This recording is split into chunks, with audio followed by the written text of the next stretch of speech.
Hello everybody, here we are today talking about the Alex Vlasic extension with the Chicago Blackhawks and whether or not I thought it was a good deal. So before we get started, please make sure to subscribe if you're new to me or hockey, whatever the case may be. That being said, let's get on into it. So I thought yesterday it went a little bit under the radar that Vlasic signed an extension with the team. It was a 6-year deal for just over $27 million. And a lot of people that aren't as familiar with him would probably be wondering where this all came from. He is somebody that did see a lot of minutes this season, 76 games, averaged over 21.5 minutes a night.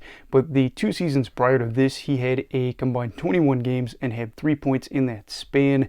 And a lot of people wondering why a guy that hasn't even played 100 NHL games just yet was given a deal that is this long. It really just comes down to the fact that this year was a really good year for him. When we're looking at him, you probably can't look at the offensive numbers and say this is what he will be, at least for the moment, as he had 2 goals on 71 shots this season with 14 assists, 5 of those being primary. So 16 points in 76 games doesn't really speak out to you and say, wow, this is the next best offensive defenseman.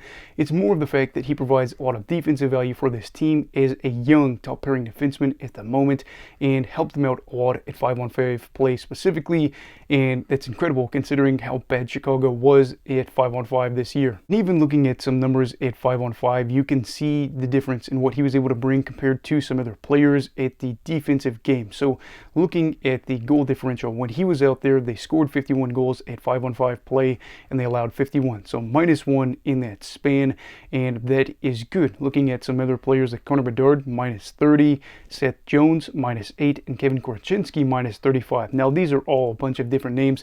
Obviously Bedard is looking to bring more offense and is developing as a young player with all the bad line mates that he had to deal with this season. Seth Jones and Korchinski, of course, at different points in their career, but just throwing some names out there to get you a little bit of an idea about where he stood. Another thing that I really thought stuck out, and to me at least, was out of the 21 players that played at least 400 minutes for Chicago this season, he had the 3rd best goals for percentage at full strength. And out of the 21 players that I mentioned at 5-on-5 play, he was 5th or better for shots against per 60, scoring chances against per 60, and high danger chances against per 60. The goalie save percentage when he was out there on the ice was .922. Really good if you ask me. And another thing that I liked here was, even though he was young, he ended up leading the team for time on the PK this season. And while things weren't dominant in that regards, he wasn't the bottom of the bottom, kind of middle of the pack in a lot of these stats for players that played a certain amount of minutes when guys were in the box.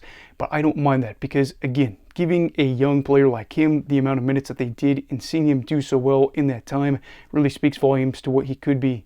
And I think the what could he be part is really the most entertaining aspect right now, because you're seeing a young player that came in and provided stability for a franchise that is unstable at the moment, at least out on the ice. And he was, again, thrown into a top pairing role where he's going to have to play a lot of good competition, probably with numbers that were going to make him look bad. But it wasn't necessarily the case. Again, he didn't have a lot of power play minutes to help him out here to inflate his numbers. He had a little over 50 minutes on the season, and he was still able to have a relatively good goal differential, -4 on the season. And I'm telling you what, right now, that's actually really good for Chicago. A lot of guys were like -30 something, -44. I don't remember what Bedard's was, but it wasn't great. But again, I know we don't really get a whole lot in a plus minus, but with everything that's considered here and the amount of full strength minutes that he had to play, I'm totally throwing it out there. I mean, just for comparison, Joey Anderson led the team +5 on the year, so it gives you an idea about where they stood among other peers. But with all that being talked about, what exactly do I think of this contract? If you can't tell by now, I'm a pretty big fan of it. Is it a bit of a risk? I would say that that is probably the case because he is so young, and what if this is the flash in the pan type deal? But to be as good as he was in the role that he played that young, you'd have to imagine that things could get better instead of worse in that time. I don't see this as a backbreaking contract. I do see him being a guy that should contribute to the top 4 in the coming years. He is from Illinois from what I understand, so being able to retain him going to be good as they try to keep this talent in the future and try to build something up here for Chicago to have a guy that could possibly even be a top pairing defenseman in the next 6 seasons when this deal runs out. That would really be great for them. The offense might come as well. He takes a low amount of shots for the minutes that he played. I don't know if he's just not getting a lot of shots on net, but regardless, from what I saw on the shots on NHL Edge, he was going all over the ice to be able to get those shots. I really do like that. If you're a player that's not going to get a lot of high offensive numbers, especially earlier in your career, it's more concerning to see you stick in one area of the ice, especially where it's got a low probability of scoring. But with him being able to spread it all around the ice, I feel like more offense could come in the following seasons. Maybe he hits, 5, 10 goals next year. I don't really know what that's going to be. But I do know this, he led the team in block shots. He was second on the team for full strength minutes and was a younger player that ended up having a good year compared to some other young guys on the team that struggled a little bit. Yes, he had some NHL experience before compared to some of these other players, but was one of the bright spots for this team, and that's what it's all about at the moment, or finding these bright spots and developing these players and seeing what they can become, because Chicago wants to be able to get back to the playoffs and do something in this period.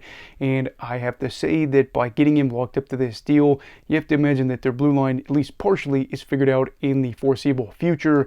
And with the reports, I can't exactly remember where I've seen this, so I'm not going to put words in other people's mouths, but with some of the reports that I have seen where it looks like Chicago might try to get aggressive in free agency, maybe they're going to go out there and try to build something. They're probably not going to make the playoffs next year unless they just went crazy in free agency. I don't even know what they'd have to do, but they want to be able to move forward. And while you want to have those superstars that are able to propel you in big moments in the championship, it's not always about that. Sometimes it's about a guy that may not put up the biggest offensive numbers, but is going out there and limiting the opponent's star lines and keeping them at bay while they end up playing 20-something minutes a night in a playoff game.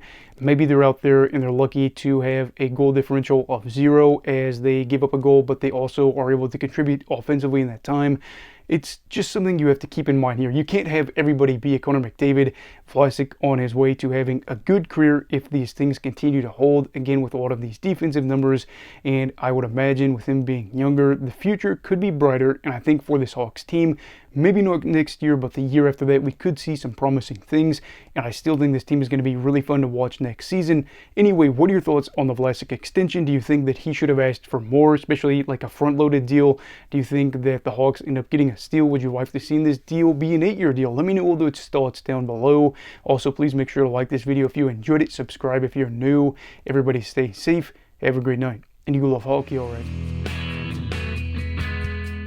Goodbye, Brigadiers and Brigadettes. This is your captain signing off. Have a great night.